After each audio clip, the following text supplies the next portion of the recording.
Hello नमस्कार सर्वांना. आज ही व्हिडिओ स्क्रोल करताना ही एक व्हिडिओ सापडली, मला खूप आवडली. म्हटलं चला आपण पण ट्राय करूया. पण हे सामान काय माझ्याकडे घरात अवेलेबल नव्हतं, म्हणून झेप्टोवरून ऑर्डर केलं आणि एक 10च मिनटाच्या आत ही ऑर्डर मला मिळाली. बाबू इकडे झोपला होता, म्हटलं चला बनवून तर बघूया. मग एक बनपाव, त्याच्यानंतर हे क्रीम चीज, त्याच्यानंतर अमूल बटर हे मागवलं आणि मस्तपैकी म्हटलं चला बनवून घेऊयात. छान मस्तपैकी दुबई मलाई जे काय होतं ते ओके. चला तर मग एका वाटीमध्ये मी काय केलं, ते बटर काढून घेतलं, नंतर चीज काढून घेतली आणि त्याच्यामध्ये पिठी साखर टाकली, थोडीशीच टाकली, जास्त नाही. आणि ते काय केलं, मस्त फेटून घेतलं, असं क्रीमी स्ट्रक्चरमध्ये करून घेतलं.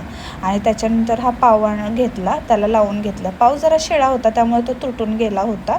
आय थिंक जरा शिळाच असावा, कारण तो लगेच तुकडे तुकडे पडत होते. मग त्याला मी सगळीकडून ते लावून घेतलं. खरंच खूप छान. तोपर्यंत इकडे चहा वगैरे माझा छान उकळून झाला, मस्त चहा बनवला होता. आणि एका प्लेटमध्ये तो पाव ठेवला आणि त्याच्यामध्ये चहा ओतून घेतला, मस्तपैकी डीप करून घेतला. आणि म्हटलं चला बघूया कसं होतं, काय माहिती. पहिल्यांदाच अशी रील बघून मी काहीतरी बनवलं होतं, पण खरं सांगू मला असं वाटलेलं आवडणार नाही मला, बट इतकं सुंदर लागत होतं ना, खूप छान. त्याला मी ती जी क्रीम बनवलेली ती खूप छान लावलेली, जास्त लावलेली, त्याच्यामुळे ते चहामध्ये पाव आणि एक नंबर. खरंच खूप छान वाटलं खाऊन.